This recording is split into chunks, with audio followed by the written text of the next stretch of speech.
श्री राधे राधे। आप सभी का स्वागत है अपने यूट्यूब चैनल में। तो आप सभी का जो आज का उपाय है वो है मासिक शिवरात्रि। तो हम और आज 26 अप्रैल भी मासिक शिवरात्रि का बहुत ही विशेष सा दिन। और मैंने आपको कई बार बता रखा है कि जब मासिक शिवरात्रि आती है वो दिन होता है भोले शंकर और माता सती के मिलन का। तो आज रात में आप सभी को चावल के दाने के साथ हमें ये 2 दीपक आपको लगाने होंगे, जिससे आपकी फैमिली में, आपके परिवार में किसी प्रकार की कोई भी संकट ना हो। ठीक है, तो इस उपाय को आपको एक तो माता सती के नाम से और एक भगवान भोलेनाथ के नाम से आपको ये दोनों दीपक जलाने हैं चावल के साथ। तो 26 अप्रैल को और जो ये सहयोग बन रहा है ये बहुत बड़ा सहयोग है, तो आप सभी को ये उपाय ज़रूर से करना है। तो वीडियो को पहले ही देख लेना, ठीक है। तो सबसे पहले मैं आपको बता दूं, आज के दिन जो दिया आपको लगाना होगा वो आपको 2 दीपक लगाने हैं, ठीक है। वो दोनों दीपक आपको अलग अलग जगहों पे लगाने हैं। कई ऑप्शन होंगे। देखो, जैसे मासिक शिवरात्रि एक ऐसी तिथि होती है जिस दिन आप लोगों के पास में कई ऑप्शन होते हैं। पहला ऑप्शन आपके पास में होता है बेल का पेड़। मान लेते हैं कि घर में बेल का पेड़ नहीं है, शनिवार के दिन पड़ रही है आपकी मासिक शिवरात्रि, तो आपको पीपल के पेड़ के नीचे भी रख सकते हो। पीपल पेड़ के नीचे घर पे नहीं है तो वट पेड़ के नीचे रख सकते हो, और वट पेड़ के नीचे भी नहीं जा सकते तो आप अपने घर के चौखटे ये दिया लगा सकते हो, ठीक है। जो हमने ये पहले दीपक की बात की, अगर बेल पेड़ पे लगाना हो तो वहाँ पे लगा सकते हो, पीपल के पेड़ पे लगा सकते हो, या वट या चौखट इस पे लगा सकते हो। यहीं पे हम दूसरी बातें करते हैं। दूसरा दीपक आपको सभी को जो अपने घर पे लगाना है वो महादेव के शिवलिंग के पास में लगाना है। इस चीज़ का विशेष ध्यान दीजिएगा, ठीक है। जो कि माता सती का जो दीपक है वो आपको ऑप्शन मिलेगा, लेकिन जो महादेव का दीपक है वो अपने घर पे ही, जहाँ पे महादेव का शिवलिंग है वहीं पर ही, नहीं तो मंदिर में जलाओगे तो और अच्छी बात है। महादेव के शिवलिंग के पास आपके घर में है तो जला देना, नहीं है तो मंदिर जाना पड़ेगा, नहीं, ठीक है। तो आप सभी लोग, और मेन गेट का चौखट मान लो जो लोहे वाला गेट होता है ना, जहाँ से घर आपका शुरुआत होता है, वो उस गेट के चौखट पे आप सभी को वो दीपक रखना है। और आप कुछ लोग कहेंगे कि हम तो किराए पे रहते हैं तो उसका क्या करें, तो वो लोग जिस रूम में रहते हैं तो उस रूम के गेट के बाहर रखना है। जिस रूम में आप रहते हो उसके दरवाजे के बाहर चौखट पे रखना है, ठीक है। तो अब बात करते हैं हम अपने पहले उपाय की, ठीक है। यहाँ पे क्या दिख रहा है आपको, यस दीपक ले लेना है, ठीक है, ठीक है।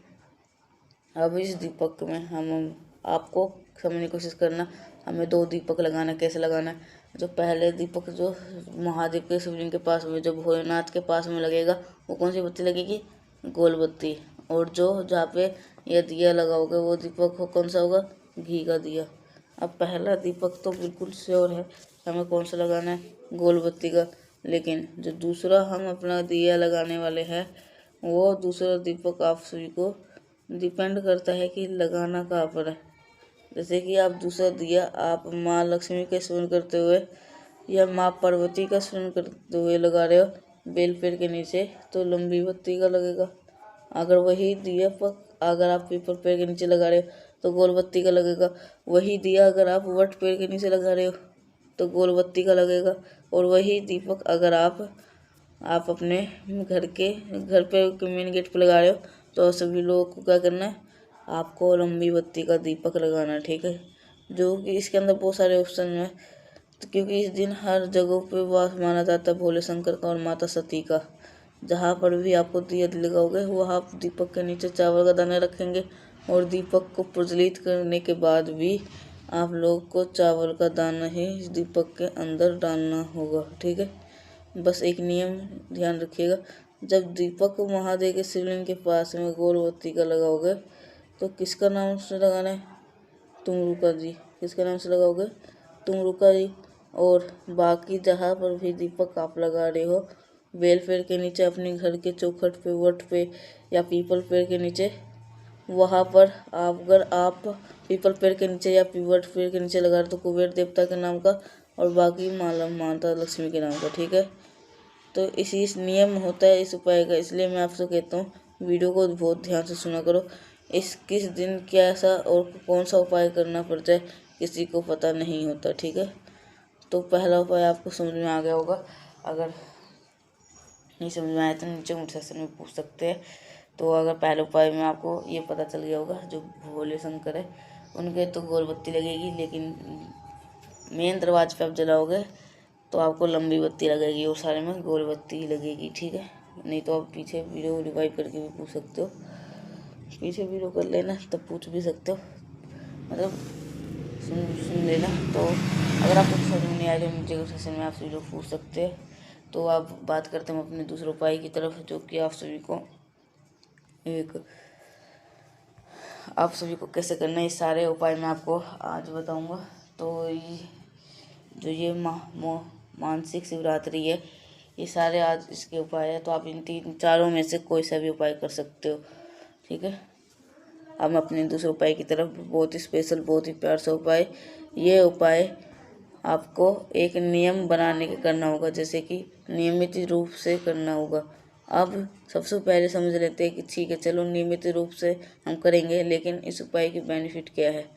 जैसे कि मान लेते हैं कि आपके कोई ऐसे विशेष है, ऐसी कोई इच्छा है जो कि बहुत दिनों से, काफ़ी दिनों से अधूरी है, वही इच्छा को पूरी करनी है इस उपाय के अंदर, ठीक है। इसके लिए नॉर्मल सा लाल चंदन, ठीक है। महादेव का सबसे प्रिय चंदन क्या होता है, लाल चंदन। तो आपको लाल चंदन ले लेना है, ठीक है। आप चीज़ें क्लियर होगी।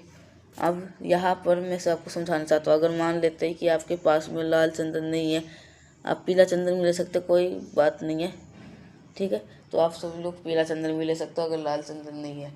तो अब उस पीले और लाल चंदन को क्या करना है, तो इसके अंदर ये सारे जो गुण है, इस दिन अगर महादेव का अगर लाल चंदन मिल जाता तब तो बहुत अच्छी बात, अगर नहीं मिलता तो पीला चंदन भी ले सकते हो, कोई दिक्कत की बात नहीं है, क्योंकि पीला चंदन भी महादेव को प्रिय है।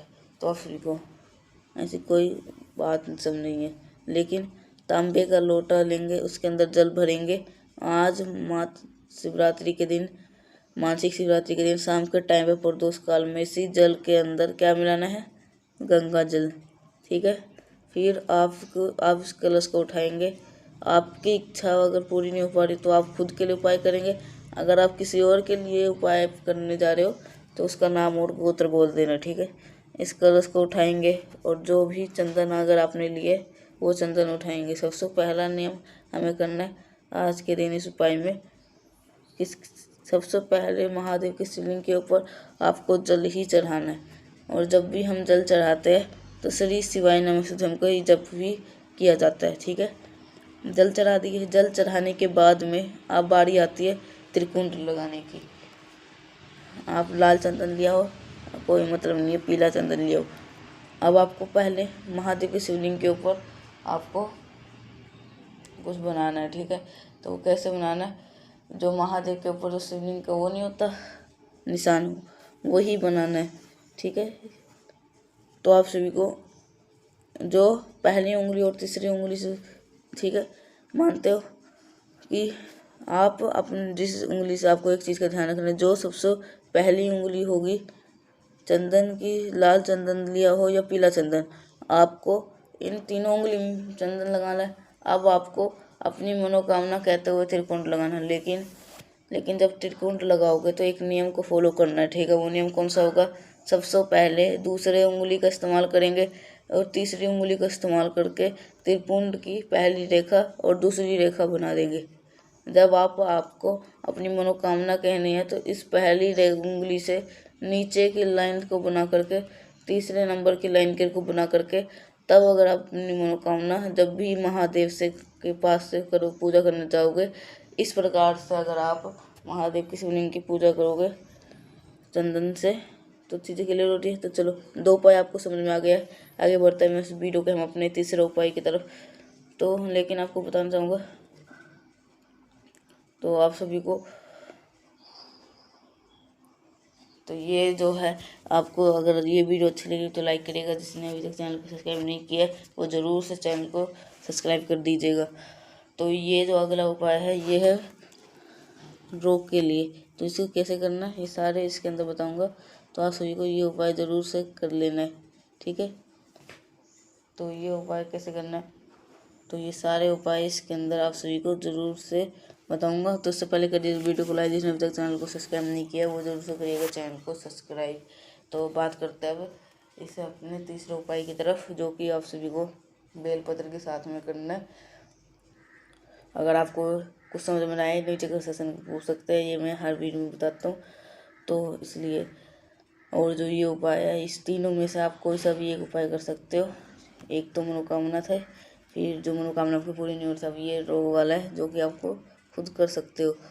अगर नहीं चाहे तो दूसरे के लिए भी कर सकते हो, ठीक है। त्रिकुंड बनाना है, जो कि पहली और दूसरी उंगली से, 3 उंगली होती है, पहली और दूसरी उंगली से आपको पहले करना है। फिर इसके बाद आपको जो है आखिरी वाली बीच वाली जो उंगली रह जाएगी उससे है ना बीच का अपनी मनोकामना बोल के खींच देना है, ठीक है। तो इसके बाद हो गया, यही था। आपको अगर मुश्किल लग रहा हो तो मैं आसानी से और बता दूंगा, आप कमेंट में खाली बोल देना। तो अब बात करते हैं अपने तीसरे उपाय की तरफ, ठीक है।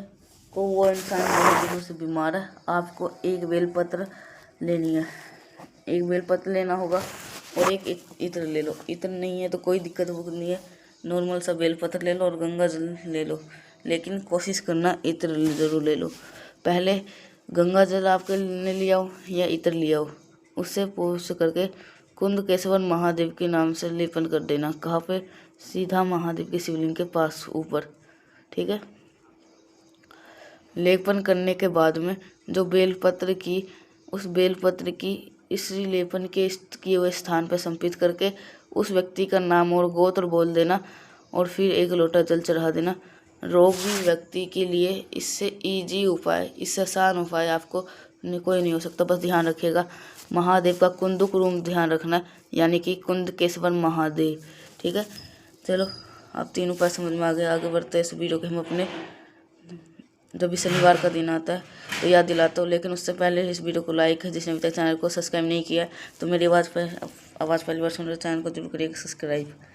तो ये है उपाय स्पेशली होगा हमारे घर परिवार के कष्ट को दूर करने के लिए, जिसके लिए आपको 1 चुटकी काला तिल लेना होगा और उस 1 चुटकी काले तिल को तांबे के लोटे में ही लेकर के अपने घर के आरो मटका परिंदा के पास में चले जाना, वहाँ पे खड़े होकर प्रार्थना कर लेना इससे अपने पितरों से, ठीक है।